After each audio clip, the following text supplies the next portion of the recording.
Hello, this is Eric Boyce, CEO and Chief Investment Officer for Boyce & Associates Wealth Consulting, and welcome to Charts and Chat for August 11th of 2024.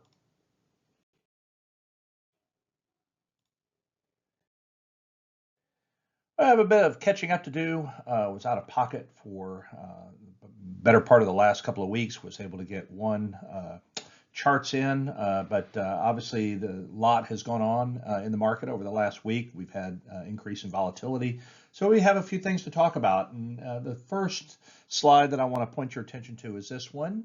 Gives you a little bit of perspective on the nature of pullbacks. And we always talk about how these things are natural, they're normal, they happen. Sometimes they happen, at frequencies that are, not necessarily of our choosing, but they do happen. And so we had volatility last week. Without getting into the technicals, it was a bit of a cathartic reaction to a bit of unwinding of the Japanese carry trade on people that were borrowing in yen, which was cheap relative to the dollar, historically cheap relative to the dollar, and then investing in U.S. Risk-based assets. And so it just takes a little bit of upheaval to kind of make that trade feel awkward. And so we had a lot of people kind of unwinding their position and having a little bit of risk off at the beginning of the week, but towards the end of the week, we were seemingly getting our footings back.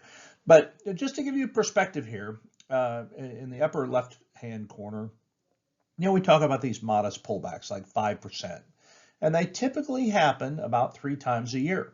You can see here on data going back to 1930 that the average is about 3.3. So the fact that we had something that was more than 5%, not too hard to digest, really. And then you slide over to the upper right, you see 10% pullbacks occur once a year. And so, essentially we've had this. We've had the technology stocks that had a fairly large correction, and they obviously bounced back a little bit.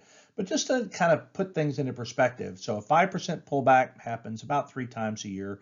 10% pullback is apt to happen once a year.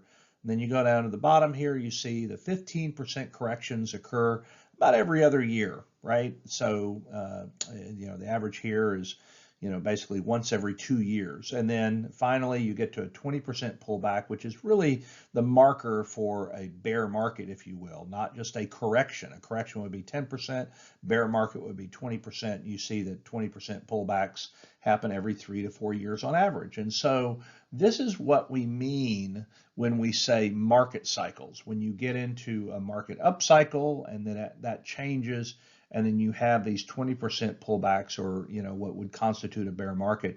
It happens about every 3 to 4 years. That's what we commonly refer to as a market cycle.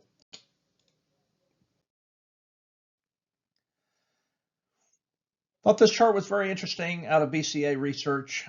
Shows the Magnificent Seven market caps. Again, we had a little bit of upheaval here over the last week or two, but you can see the rather strong rise in those stocks. And what's very interesting from a relative perspective is that the sum total of the market cap of all those Magnificent Seven stocks exceeds the entire market capitalization of the Chinese stock market, and very, very interesting.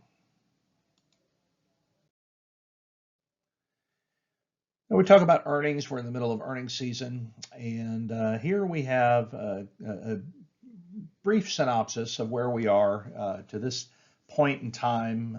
Again, we're pretty much through the second quarter earnings period, save a few of the retailers. But if you look at technology, you can see here very clearly that we're tracking at a lower level.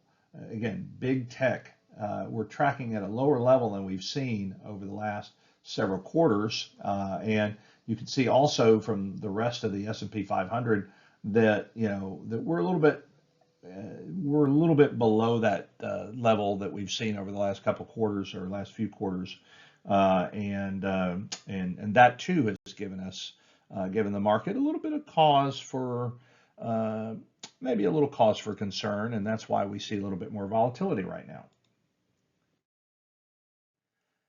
Here we have the outflows from high yield bonds. This is a sign of a kind of a risk off trade in high yield. It's been one of the best performing sectors of the fixed income market for quite some time. And we had seen net inflows into that. And so typically when you see outflows to the magnitude that we have had here recently, then it's a symptom that maybe the market is wanting to be a little bit more risk off and being a little bit more cautious.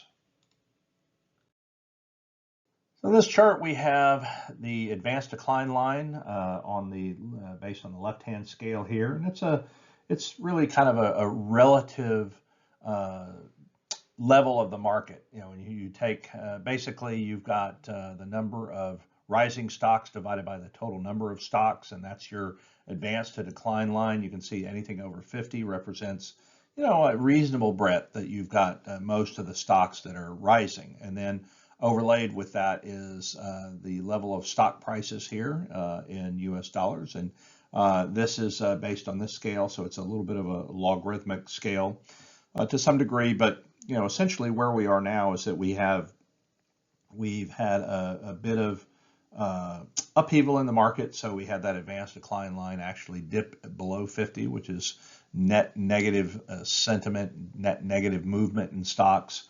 But you know, we seem to have kind of like, you know, we're kind of holding in and near that 50 range. So, you know, the market has somewhat limited breadth still. I do think that that's going to widen out, broaden out. And, you know, when we saw the volatility earlier this week, there are a lot of things that got tagged that probably didn't deserve to get tagged, but it was definitely a risk off kind of trade. And you can see that we're battling back. You can see that some of the stocks that are reacting, you know, from that battling back are the dividend payers, the value stocks, so on and so forth. So hopefully the health of the market is really dependent on breadth, that you're having all stocks, or you're having a much higher percentage of stocks that are moving in the same direction. And this AD, advanced decline line, is one indicator of how that's working.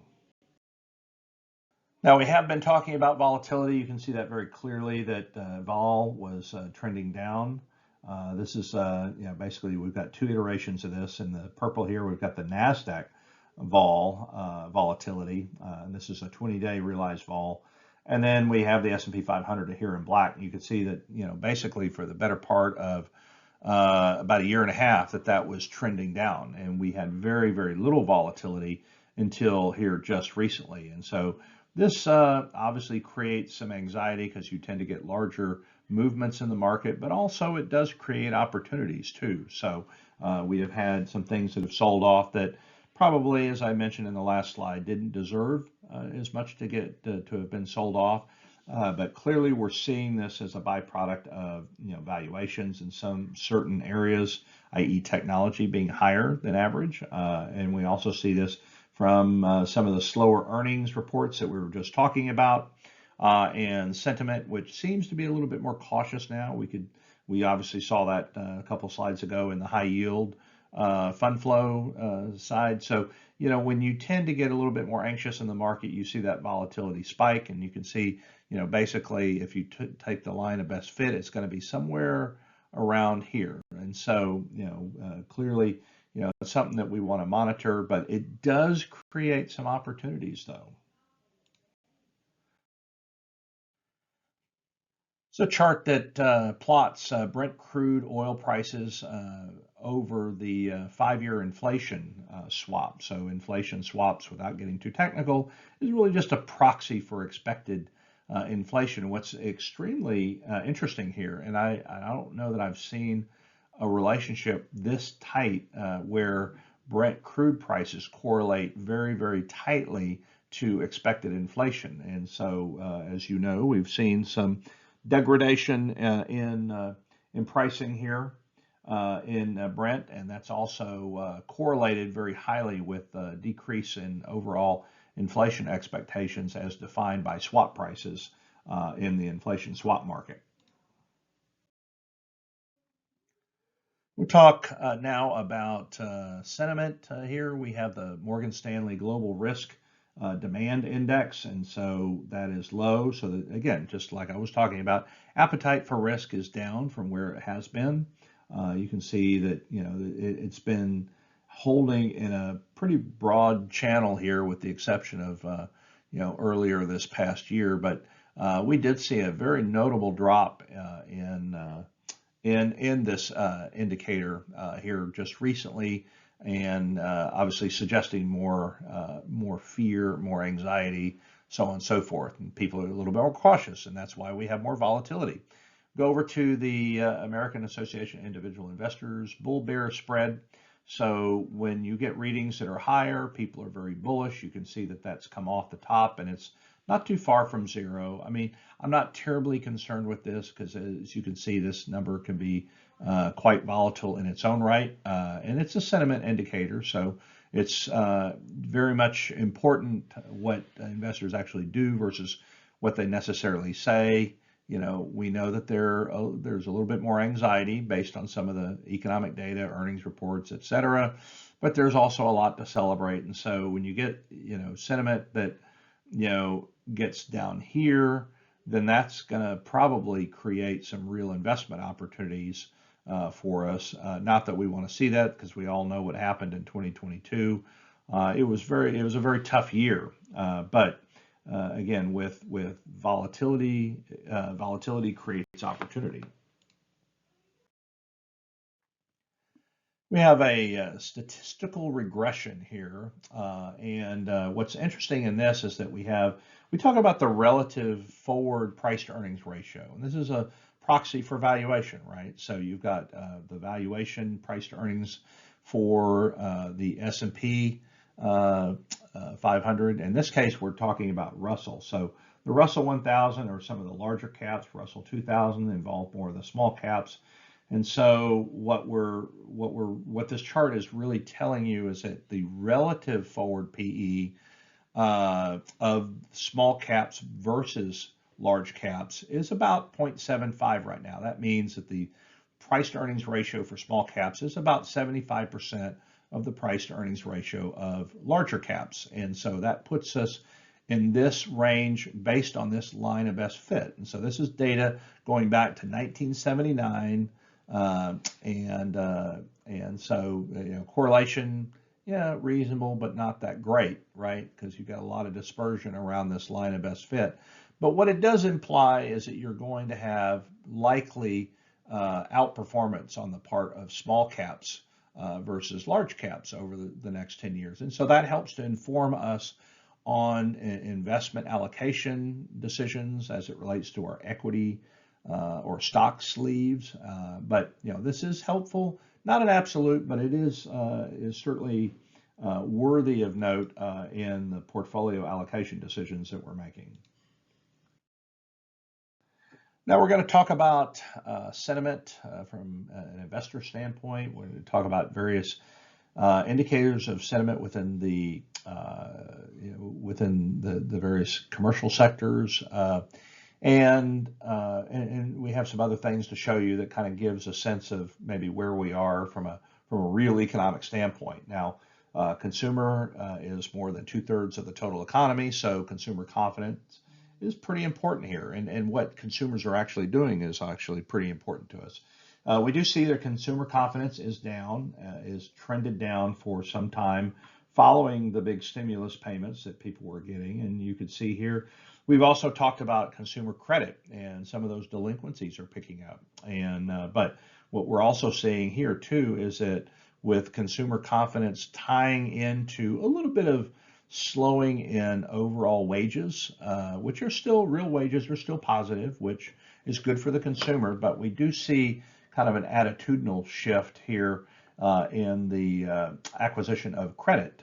We do know that for the lower income cohorts and people that don't have as good a credit scores, access to credit is getting tighter. But when you include like charge cards, which are pretty easy to get, we do see that amount kind of maybe holding in there, but the overall trend over the last couple of years is certainly negative. Now we always try to balance some good news with not so good news, and it really is kind of a mixed bag these days. But one thing that we can point to is the fact that mortgage rates have come down. We're about 6.5% on a 30-year conforming fixed rate mortgage. We see mortgage applications are frankly still struggling, but they're at least off of some of these interim lows, and so we have a little bit more optimism because these rates are lower. That doesn't mean that we've seen a huge shift in affordability, but it does help over time because then you get these, if you're able to hold this level, the 6.5% mortgage rates begin to feel more commonplace, and people are, obviously the majority of mortgage holders have mortgages below 4% right now, and that in turn means that they're less inclined to want to move and take on a mortgage with a higher rate. But the people that have to move and the people that are looking for homes, and certainly new home buyers, we're going to settle into this notion that 6.5%, is kind of the commonplace. And if you get like 5.75 or 6%, then that's considered a real deal. And people are going to begin to forget about these 2.5 to 3% mortgage rates that we enjoyed for so long when interest rates were basically zero. So another positive development in the housing sector is the fact that there are fewer homes that have negative equity, and you can see basically going back to 2011, we had basically almost a quarter of all properties had negative equity. Now, obviously, we've seen home prices rise. That's not necessarily been a good thing, but if you are a homeowner and have a mortgage, this is something that you take stock in, right? Because you have more equity in your home, so you're not upside down in your mortgage, which was a huge problem coming out of the global financial crisis. But that trend line looks fairly entrenched, not likely to change anytime soon, barring a major credit calamity in the market.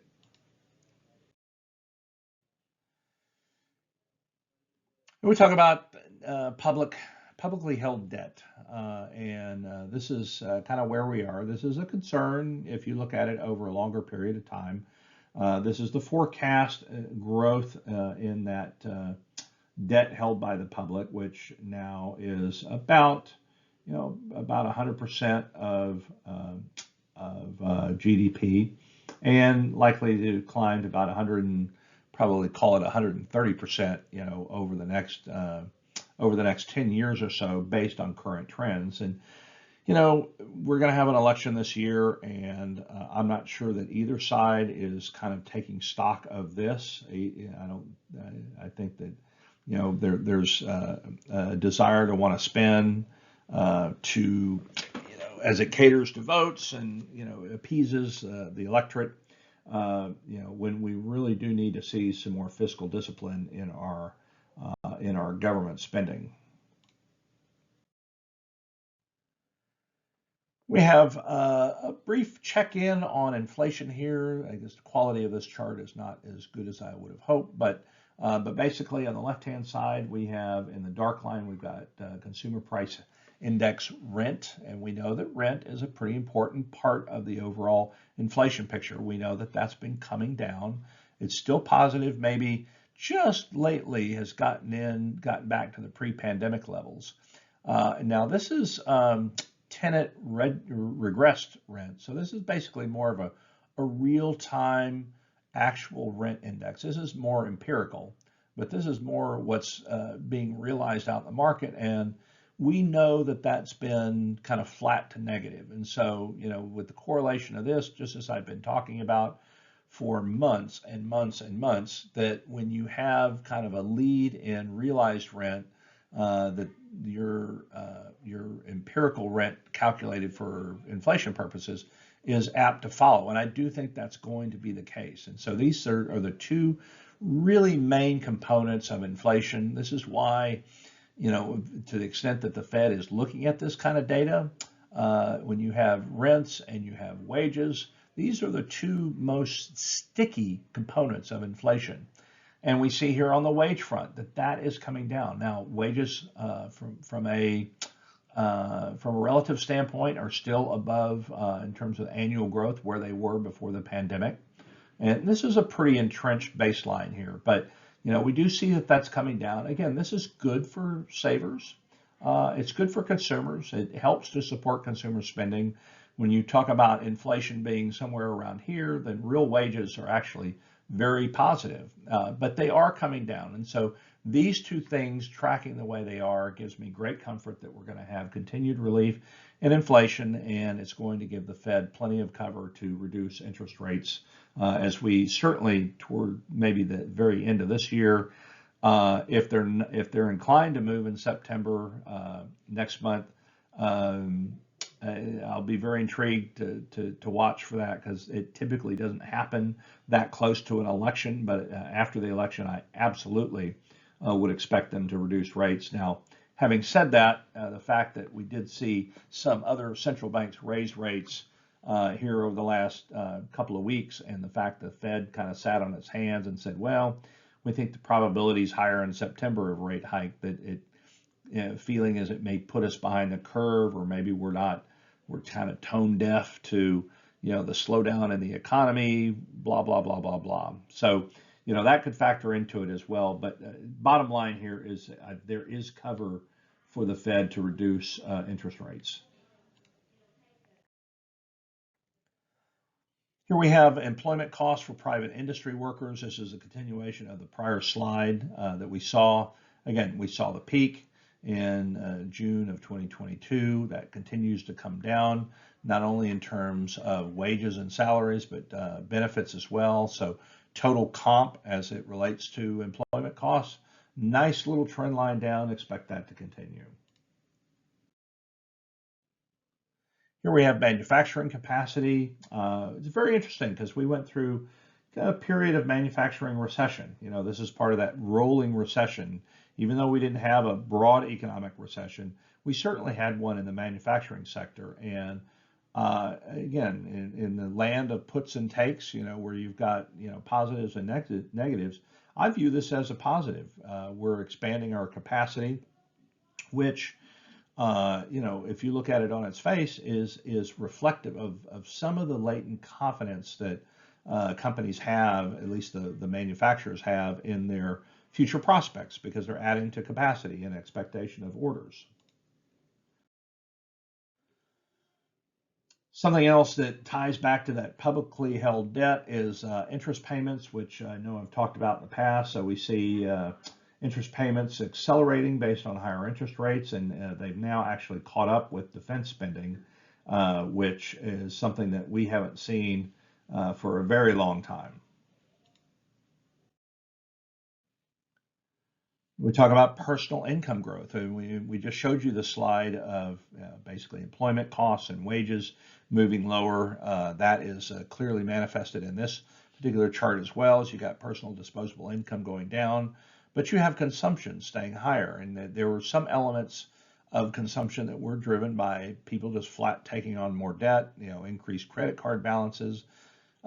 We have seen, increased delinquencies that we've been monitoring, although it's not been it's not a huge problem just yet, but we do see the trend lines. And this is an important trend line, and at some point, will this converge at a lower number for consumption? We don't know, but we're going to have to watch that. And admittedly, this is a little bit dated, so sometimes these personal income numbers come at us at a little bit of a lag. But on the right-hand side, we've got revolving credit, and this is basically relative to disposable personal income. So consumer credit as a percent of personal income, it's rising, no doubt, but it's actually just below that little trend line that we saw for many years before the pandemic. We have government spending, which has been a big boost. We think that, with higher interest costs out there, it's going to be harder for the government to really move the needle as much as it has. And to some extent, in the first quarter of 2024, we don't have 2Q data yet, but you can see the overall contribution to economic growth from government spending at both the federal level as well as state and local is clearly less than it has been. And so, this will certainly have a bearing on the overall GDP numbers, especially if governments are a little bit choked a little bit. But we'll just have to wait and see. Here we have the data surprise index as defined by the economic surprise index. And this is based on the left-hand scale, and that's in the kind of the orange here. And you can see the economic surprises have gone down basically all the way from like about this time last year. We've seen a kind of an erosion in those in that positivity. That's not to say that things are objectively negative. They're just saying they're far less positive than they were. At the same time, you have the S&P 500, which has been kind of, at points a rocket ship here, and you have this gulf, this huge delta that, again, going back, this only goes back to 2022, but this is definitely an anomaly. And so I think this helps to contribute to equity market volatility and corrections that kind of bring this number down. And at some point, economic surprises, when people kind of filter out that, hey, maybe we are slowing down, so I'm not going to be so, unguardedly optimistic as I was, that maybe these numbers kind of settle out and come up here. And then you have basically a convergence of sorts.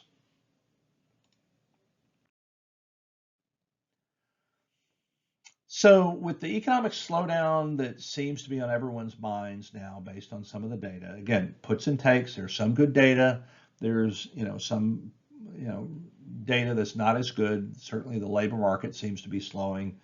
Again, natural, expected. I'm not overly worried about that. But, with that comes this, the speculation of recession. And, 2022, it was on everybody's minds. 2023, it kind of got lost in the shuffle.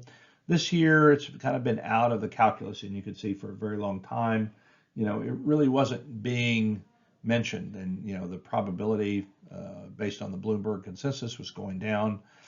But interestingly enough, Goldman did ramp their probability up just recently. But again, those probabilities are basically 25 to 30% still.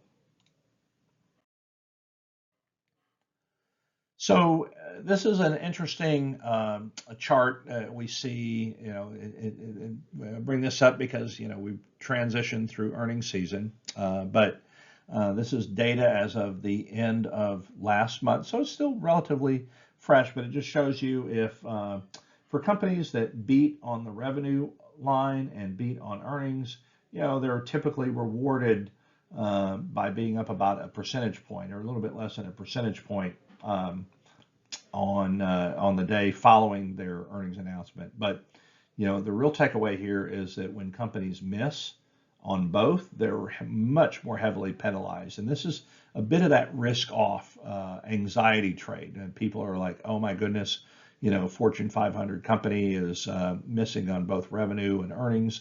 They tend to take them out to the woodshed here, and you don't get as rewarded when you're beating in an environment where people are increasingly skeptical over earnings prospects and overall financial performance.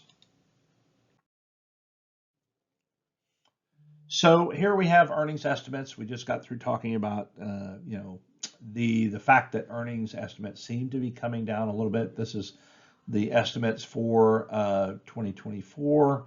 Again, at the end of last month, you could see that those not 2024, 2Q, second quarter of 24. You can see that once you get past, get into June, that there tends to be an increasing level of optimism. And again, we saw it.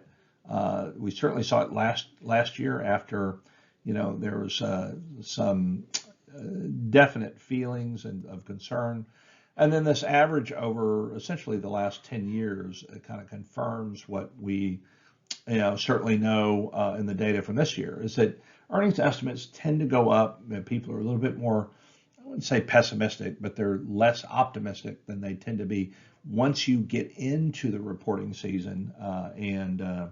So I'd say to some extent the estimates that were out there were maybe a tad bit conservative, but still there were companies that were having trouble meeting those earnings hurdles.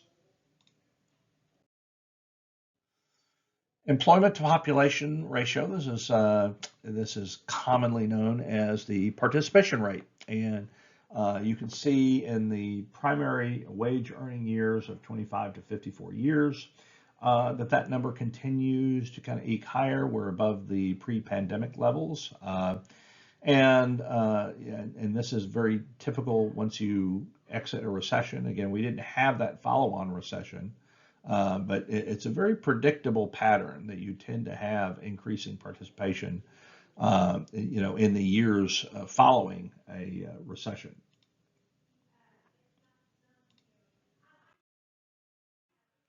We have the Goldman Sachs Financial Conditions Index, which has been subdued, but we have seen a little bit of improvement. Some of this has to do with mortgage rates coming down, and probably a little less with availability of capital and so on and so forth, but it's good to see at least that one forming a bottom. We're talking about the labor market, which we know has softened a little bit. We do see here in the black line, these are initial jobless claims, and you can see very clearly, coming out of fall of 2023, and then you got to the end of the year and they really kind of troughed and they've been rising ever since. But let's not forget that we had some pretty high initial jobless claim numbers, this time last year. And so, I'm not going to say necessarily that these are purely seasonal, because there is some seasonality in this, but it's really not what's driving it. I think we're just seeing a softening in the labor market. And that seems to also be confirmed by the fact that we have continuing claims that have been fairly steady for a while, and now you can see those beginning to trend a little bit higher. So when we talk about access to credit, availability of credit, and how that ties back to economic growth, we see in this chart that this is the U.S. Real prime rate, and you see that we're about 7%. You can see it's been a long time since we've been at that level, so when you have a situation like this, I mean, your credit is inherently tight. So basically your inflation rate is decreasing at the same time that your rates continue to be high, and that pushes this up over time. And so this is reflective of a period in which inflation has been coming down, but your rates have already moved a lot higher, and so that just makes this a little bit more problematic from a economic growth standpoint. And this is probably the single best chart that I can show you as that, and the fact that we do see inflation coming down as a reason why the Fed has plenty of room to reduce rates, probably needs to reduce rates, and is likely to reduce rates certainly by the end of the year, if not before the election. So another chart related to the availability of credit. You can see here this from the small business perspective. This is the data from the National Federation of Independent Business. You can see that business loan availability seems to be eroding quite a bit, and as a result, when access to credit tightens up a bit, then hiring intentions tend to follow, and you can see the correlation here over time. It's not perfect, but it is certainly very positive. And so again, this is more evidence. The fact that we've got tight credit in the small business sector should lead the employment slowdown in the labor market to continue for a bit before it settles out. Here we have commercial construction starts. You can see here very clearly a multi-year downtrend. This is kind of that, maybe I'll call it a little bit of a post-COVID bubble, but it's very much in line with a much longer term trend going back to about 2013. But you can see, access and cost of capital being borne out here, and the fact that these numbers are really rolling over. Question is this, was the first quarter of 2024 kind of a trough point? again, we don't really know. With interest rates coming down, you'd expect to see commercial construction starts perk up a little bit, but and obviously some of what's at bay here too, when you talk about commercial, office is certainly a component of commercial. It's maybe 15-20% max, depending on your market. But the fact that people don't want to develop a lot of office right now is certainly embedded in this trend line here, but it has just as much to do with cost and access to capital as it does anything else. Here we have delinquency rates on FHA and VA loans, and you can see the 30-day delinquencies perking up a little bit. When you talk about like VA loans, I mean, they're really back to kind of this long-term trend line. When you talk about FHA loans, I mean, yes, they are higher than what we saw kind of before the pandemic. But it's not at levels, if you told me that the delinquency rates were, 14 to 16, I'd be much more concerned. Again, this is the COVID shutdowns. But if you told me that these numbers were a lot closer to here, I'd be a lot more worried. But this is definitely worth noting and definitely worth monitoring, but it's not at levels that give us a lot of gastric discomfort right now. So population growth is something, as we kind of transition away from economics and kind of talk about kind of these secular trends a little bit, but this is a chart that really caught my interest. Population growth expected to slow. We know that our replacement rate is about 2.1, and we are definitely below that. We talk about, immigration policy, and net immigration is something that's important to this country. And to the extent that we have increased controls on that, or we limit that, that could obviously exacerbate this overall trend in population growth, which is going to be important when we get into, the millennials and their peak earning years, and certainly Gen Zs when they get into their peak earnings years, like here, that's going to be an issue for the ability to sustain reasonable economic growth basically on a decade over decade basis.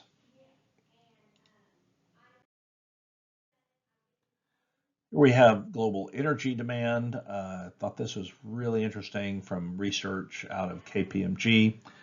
You can see very clearly that is looking higher, or that is looking to accelerate rather. You see the increased concentration of renewables, which we know is a trend anyway, but there have been a lot of subsidies that have been paid to incentivize people to use renewables.